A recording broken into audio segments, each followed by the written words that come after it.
in Egypt, not for that project, but just being there and looking at this thing. 6 million tons, 481 feet high at its original height, 13-acre footprint, almost perfectly aligned to true north, south, east, and west.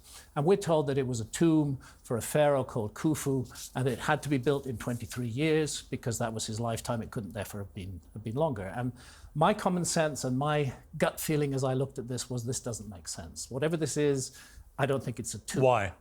Because, well, apart from the fact that no body of any pharaoh has ever been found in any pyramid in Egypt at all, could be tomb robbers, but the accounts of the earliest tomb robbery, which was in the 9th century when Caliph Mamun and his gang actually smashed their way into the Great Pyramid with sledgehammers, they found nothing inside it, nothing at all. It was completely empty and devoid of any inscriptions on the main body of the pyramid. So it's a genuine mystery. For this thing to have been built in 23 years seems to me pretty... Long time. Well, it's not a long time when you have a 6 million ton monument with 2.5 million blocks of stone in it. Average weight. But scientific experts have said, yeah, it could be done. Why are you disputing that?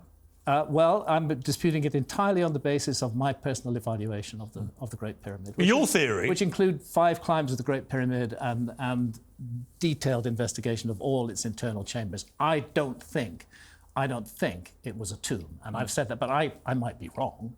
I just don't think it was, and I think it's worth pushing back against that narrative and considering. But it could have been a monument. I mean, just playing devil's advocate, it could have been a monument to these great pharaohs where they thought there was a risk of being grave robbed, so they didn't ever put the bodies in them, but they told the people they did.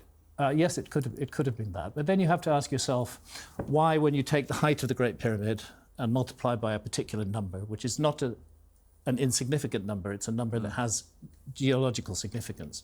You take the height and multiply by 43,200, you get the polar radius of the Earth. You take the base perimeter, multiply it by the same number, you get the equatorial circumference of the Earth. And even my staunchest critics accept that the math on that is right when you go back to the original true height of the Great Pyramid at 481 feet. Now, the question is it encoding the dimensions of the Earth by accident, or is it a deliberate and intentional thing to do?